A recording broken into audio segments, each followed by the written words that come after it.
뉴욕 증시는 2주 연속 반등 분위기인데 우리 시장은 조금 아쉬운 상황입니다. 여러 가지 시장 진단해 보도록 하죠. 이창훈 전 공무원연금공단 자금운용단장 자리하였습니다. 안녕하세요. 안녕하십니까? 안녕하십니까? 네.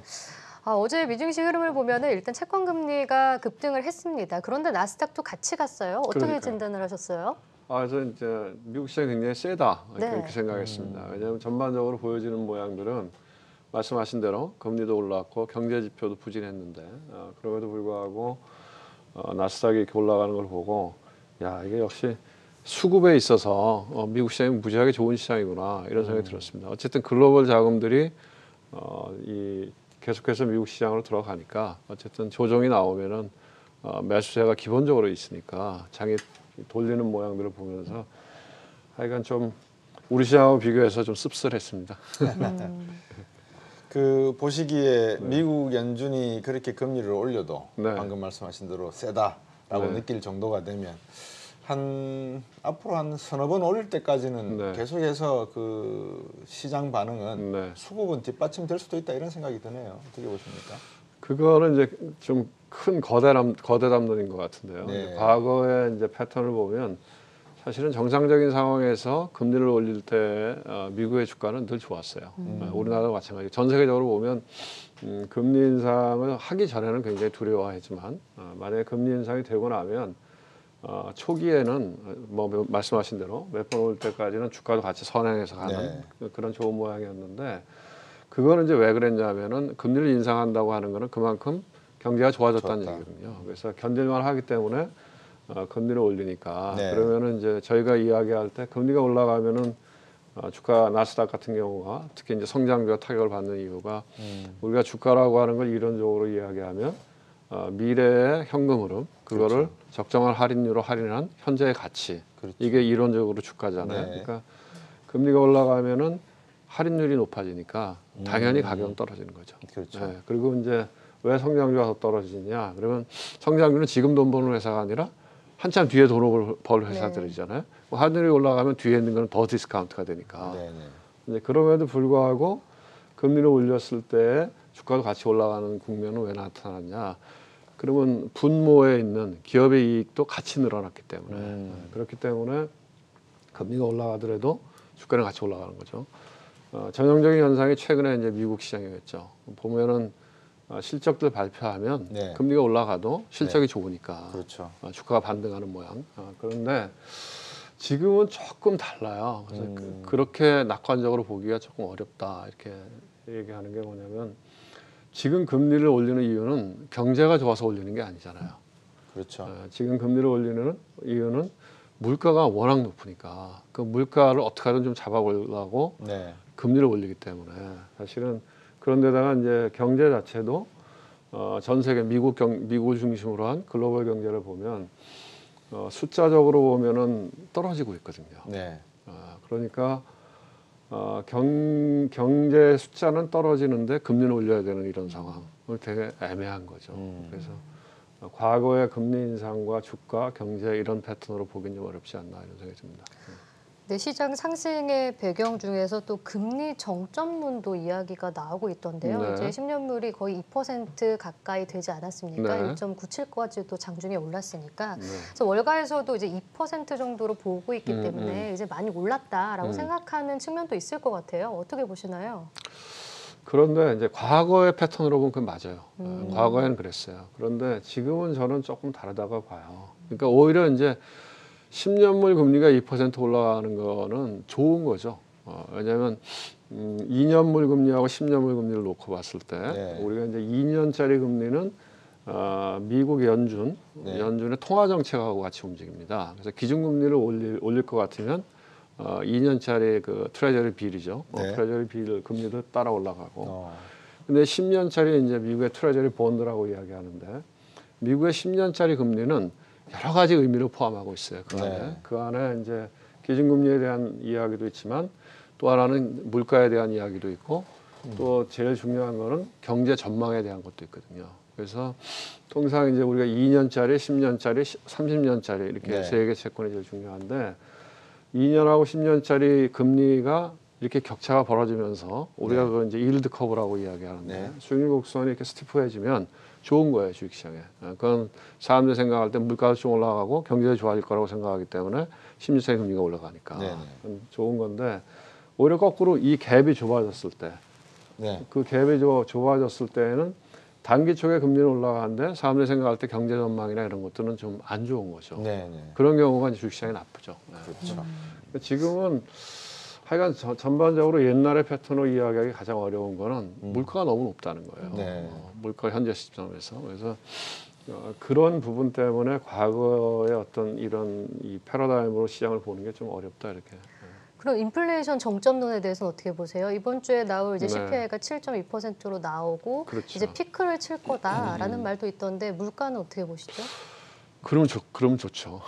아마 이제 시장도 그런 걸 기대할 것 같은데요. 이번 주에 이제 미국의 이제 물가 지표가 나오잖아요. 그래서 그 부분이 아마 시장의 변곡점이 되지 않을까 이런 생각이 들어요. 그래서 그 변곡점에서 만약에 미국 시장이 크게 충격을 안 받으면 어제 오늘 나타난 대표적인 증상이 보면 약간 이머징 쪽이 좀 더 강해지는 모양이 보이거든요.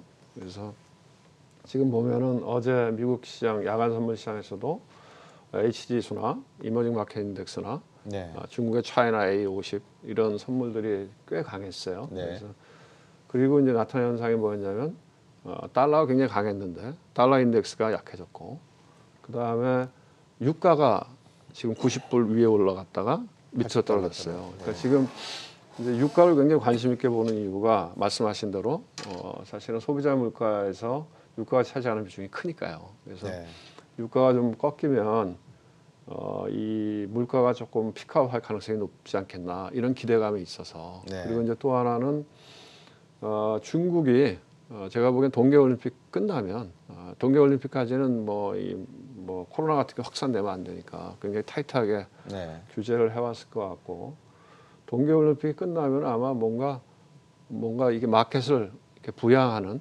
그런 조치들이 나오지 않을까 하는 생각이 들고요. 어제 같은 경우에도 보면 알리바바가 많이 올랐거든요.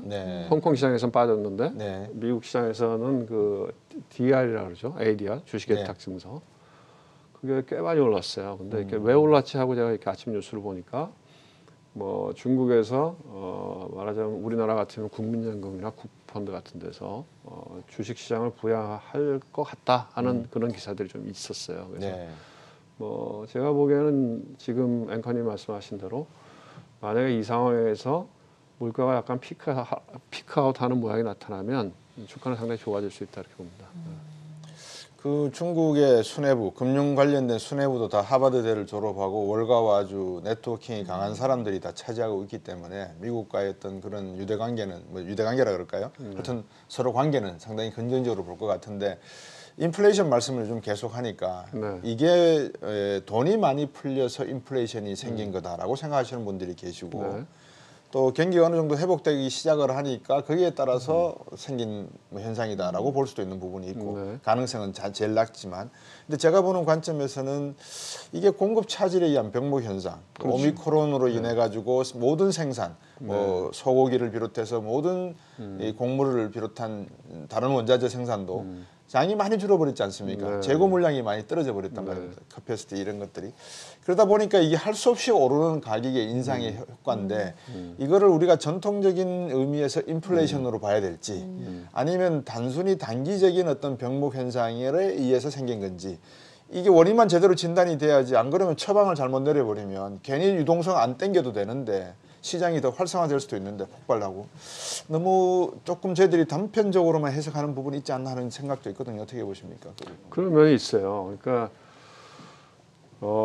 이게 이제 보통 뭐 전통 경제학에서 이야기하는 인플레이션은 아니죠. 왜냐하면 수요 공급에 의해서 수요가 늘어나서 뭐 이런 건데 수요 견인 인플레이션은 아니에요. 그러니까 사실은 수요가 늘어나서 인플레이션이 발생할 때 금리를 올리는 거거든요. 근데 사실 지금 현상은 그건 아니고 공급 사이드에서 문제가 생긴 거거든요. 그러니까 뭐 다 원인이 있어요. 그러니까 하나는 유동성을 많이 풀어놨다 맞는 얘기예요. 그래서 자산 가격이 많이 올라갔으니까 CPI보다는 자산 가격이 엄청 올라갔고 우리나라도 그렇지만 미국도 집값이 많이 올라갔거든요. 그럼 미국은 집값이 렌트료를 올리고 그 렌트료는 물가에 들어가거든요. 그리고 그건 굉장히 지속적이거든요. 그리고 뭐 원자재 가격들이 많이 올라간 것들도 사실은 돈을 많이 풀었기 때문에 그런 현상이 나타나는 거기 때문에 네. 원인이 맞다고 보고요. 이제 그런 맥락에서는 금리 인상하는 게 맞죠. 유동성을 줄이는 것도 맞고. 그런데 이제 반대 측면에서 보면 말씀하신 대로 이게 코로나 때문에 나타나는 병목 현상이거든요. 네. 이게 공급에 문제가 생긴 그렇죠. 거기 때문에 네. 그런 공급에 문제가 생긴 거를 금리를 올린다고 해소할 수 있는 건 아니거든요. 그렇죠. 그래서 이게 조금 더 진행은 될 것 같아요. 근데 이제 제가 보기에는 미국이 그렇다고 해서 긴축 사이클을 늦출 것 같지는 않다 이렇게 보거든요. 왜냐하면 미국이 올해죠. 올해 11월에 선거가 있잖아요. 그 하원 의원도 선거가 있거든요. 네. 그래서 지금 현재 바이든 대통령의 인기가 높지 않기 때문에 아마 그 기저에 여러 가지 원인이 있지만 그중에 물가가 올라가면 왜 물가가 올라가는 걸 정치인들이 신경을 쓰느냐. 그렇죠. 정치인들이 대부분 신경 안 쓰잖아요. 그렇죠. 근데 물가가 올라갈 때는 그래도 경제에 대해서 신경을 쓰는 이유가 물가가 올라가면 많은 사람들이 고통스러워요. 그러면 표를 못 얻거든. 그래서 아마 바이든 대통령의 지금 제1의 목표는 11월에 선거니까 네. 상반기에 어떻게 하든 물가를 잡아야 될 거예요. 것이냐. 그러면 그거는 한편으로는 경제가 좀 망가지고 시장이 좀 깨지더라도 물가를 잡는 게 우선이고 11월이면 시간이 많으니까 하반기에 한 9월 달부터 시장 올라가면 되잖아요. 그리고 11월에 인기 좋아질 수 있으니까. 네. 그래서 지금은 말씀하신 대로 공급 사이드의 문제 인플레이션이긴 하지만 그럼에도 불구하고 아마 금리 인상 사이클이나 긴축은 계속 갈 거다. 것이다. 물가를 잡기 위해서는 일단 3월에 첫 금리 인상이 시행될 것으로 예상이 되는데 BOA에서는 이제 주가를 지금 저가 매수를 해야 된다 주식을 네. 그런 의견이 나왔어요. 괜찮습니까? 근데 뭐 우리가 과거를 보면 미국 주식은 아무 때고 사면 무조건 올랐어요. 아 그런가요? 제가 이제 2008년부터 이렇게 보면 지금 나스닥이 한 14,000 이렇게 가 있나요? 네. 나스닥 100? 그게 한 15배 올랐어요. 그렇죠. 그러니까 늘 뭔가 이슈가 있어요. 늘 이슈가 있는데 그 이슈가 있을 때는 좀 빠지고 또 네. 올라요. 또. 네. 그러니까 어떻게 보면 뭐 단기적으로 제가 보기에도 3월 달 초 금리 인상까지는 금리 인상에 대한 여러 가지 두려움들이 있겠지만 네. 그게 만약에 이루어지고 나서는 뭐 당연히 주가 반동이 있을 거라고 봅니다. 네. 그게 이제 추세적이냐 하는 문제는 어나더 이슈고요. 네. 근데 주식이 상승 추세로 가려면 사실 경기에 달려 있다라는 네. 말도 나오고 있는데 그러면은 이 경기의 지표는 또 실적이라고 볼 수 있지 않을까요? 네. 그러면 실적이 좋은 종목들을 사야 되는 건데 최근 네. 빅테크 주식들 보면은 메타 같은 경우에는 이제 상당히 계속 부진한 상황이고 뭐 애플이라든지 아마존이라든지 실적이 잘 나온 종목들은 가고 있습니다. 그렇다면 우리는 어떤 주식에 좀 주목을 해봐야 될까요? 말씀하신 대로 실적이 좋은 주식을 사야죠. 근데 이제 지금 이야기하시면 이제 메타라든가 최근에 보면 이제 깨진 주식이 메타, 넷플릭스 이런 거잖아요. 네. 그러니까 이제 제가 보니까 그 주식이 경기하고 같이 간다. 그것도 틀린 얘기인 것 같아요. 그런가요? 그런 것 같지 않고 주식은 뭐하고 같이 가느냐? 유동성하고 같이 가는 것 같아요.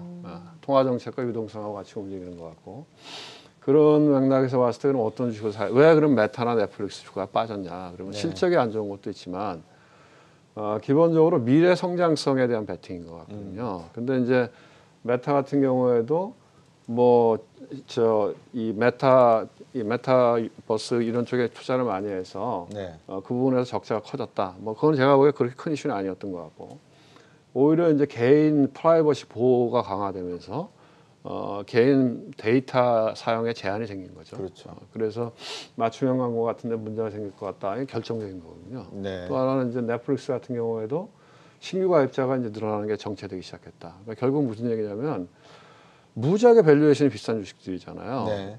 미국의 테크 주식들이. 근데 그거를 계속 유지해서 가려면 계속 꿈이 있으면 돼요. 계속 성장할 거라고 하는 꿈이 있으면 사람들은 뭐 우리는 별로 돈이 없지만 세상에 돈이 많은 사람이 무지하게 많거든요. 그 사람들은 돈을 그냥 어디 주체를 못 하거든.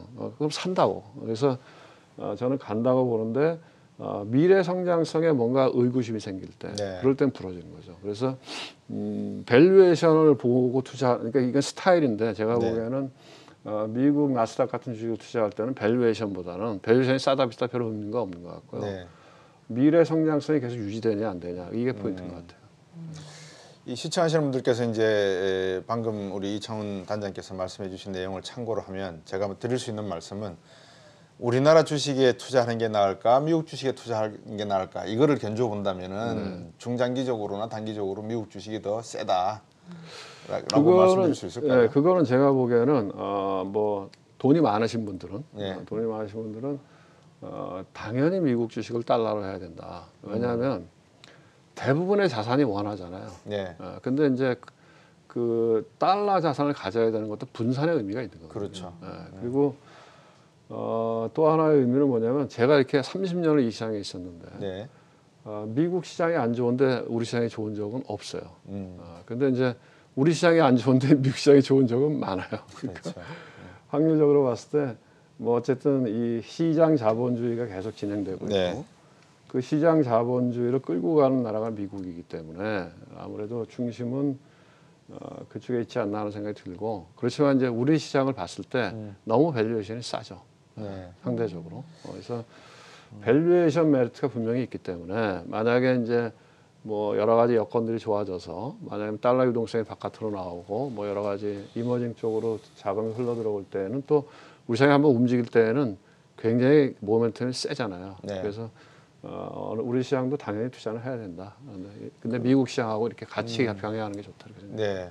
그 짧게 한번 여쭤보면은 자 우리나라에 그러면은 미국에는 뭐 메타도 있고 뭐 아마존, 애플 뭐 여러 가지 앞으로 미래 주식들이 많이 있는데 우리나라를 이렇게 가만히 들여다보면 어디에다가 관심을 둘까 뭐 답이 나와 있어요 사실은 배터리, 전기차, 그다음에 뭐 삼성 같은 곳에서 하고 있는 반도체, 그다음에 뭐 여러 가지 몇 가지 바이오 등이 있는데 LG 솔루션만 제가 요즘 예를 들어서 한번 여쭤볼게요. LG 솔루션 지금 해외에서 평가한 걸 쭉 리포트를 읽어보면 앞으로도 성장할 가치가 높다. 앞으로 매출이 내년도에도 한 뭐 10%는 아니지만 올해는 한 10%가 됐는데 작년에는 내년에도 한 높은 한 자릿수가 된다. 그러나 마지막에 매도해라. 왜죠? 목표가를 낮춰라. 이제 저 지금 CLSA의 네. 매도 의견 리포트가 나왔단 말입니다. 네, 네. 제가 왜 매도를 해야 되는지에 대한 내용은 하나도 설명이 없어요. 쭉 읽어보니까. 그래서 저는 밸류에이션이 비싸다는 고평가되어 얘기죠. 있다. 밸류에이션. 고평가됐다고 하는데 밸류에이션이 비싸다는 그러면 왜 고평가됐는지에 대한 근거가 나와야 되지 않겠습니까? 아까 좀 이창훈 단장님께서 우리나라 주식들은 대부분 저평가돼 있다고 말씀을 하셨거든요. 대부분이 그렇죠. 그렇죠. 예. 근데 LG 솔루션은 고평가돼 있다고 보는 게 맞습니까? 그러면? 왜냐하면 지금 현재 시점에 밸류에이션 관점으로 보면 퍼가 100배가 넘잖아요. 그렇죠. 그러니까 이제 당연히 고평가돼 있다고 보는데 근데 이제 상대적으로 비교를 해야죠. LG 에너지 같은 경우에는 네. 저 중국에 있는 CATL하고 비교해야 되잖아요. 네. 그럼 상대 밸류에이션이 비싸냐? 그렇죠. 그럼 제가 잘은 모르지만 네. IPO 할 때 나온 기사나 이런 것들을 보면 기본적으로 CATL보다 할인해서 가격을 결정했거든요. 네. 그러니까 상대적인 밸류에이션으로 보면은 비싼 건 아니죠. 근데 이제 수급상으로 제가 네. 보기에는 아마 지금 올라가고 다음 주에 MSCI 종목 편입 확정됐잖아요. 네. 아마 그때 뭐 많이들 팔지 않겠습니까? MSCI는 들어와 사고. 그리고 또 좀 주춤하다가 아마 3월 달에 또 코스피 200 지수 변경할 때 아마 그때쯤 다시 또 올라가지 않을까? 그런 생각이 드네요. 그렇네요. 근데 이제 네. 길게 보면 네. 뭐 여러 가지 이슈가 있지만 뭐 CATL과 LG 에너지 솔루션 얘기해서 뭐 이게 뭐 LFP 방식 뭐 여기 이제 인산 처리 들어가고 네. 여기는 비싼 거 니켈 뭐 코발트 이런 게 들어가니까 그래서 뭐 이 경쟁 우위가 없는 거 아니냐 이런 게 제일 컨선이잖아요. 네. 근데 이제 제가 보기에는 뭐 이렇게 이 전문가들 얘기 들어보면 결국은 이 저 LFP인가 하는 거하고 뭐 NCM인가 이 니켈 코발트 들어간 거하고 이건 약간 분리된 시장으로 같이 성장할 거다 이렇게 보거든요. 그리고 미국에 결국 앞으로 이제 전기차 지금까지 중국이 주도해 왔지만 다음에 성장 가능성이 높은 시장은 미국이라고 봐야 되지 않겠어요? 네. 근데 미국이 중국 배터리는 안 쓰겠죠. 그렇죠. 네, 그러면 뭐 우리나라 배터리 회사들은 전망이 장기 성장 전망은 좋다고 봅니다. 밸류에이션의 이슈는 그렇죠. 방금 이창훈 단장님께서 핵심적인 말씀을 주셨는데요. 제가 앞에서도 뭐 요즘 올림픽 가지고도 좀 지끌벅적해서 핵심은 과연 누가 글로벌 스탠다드의 기술을 만들어낼 것인가에 관심이 있는 것이고. 같이 갈 거예요, 같이. 예. 제가 근데 이제 소비자가 결국은 판단을 하겠죠. 그 중에서 누가 어느 게 더 나은 건지. 그 부분을 중장기적으로 지켜보시면 투자에 참고가 될 것 같습니다. 오늘 귀한 말씀 잘 들었습니다. 네, 고맙습니다. 네.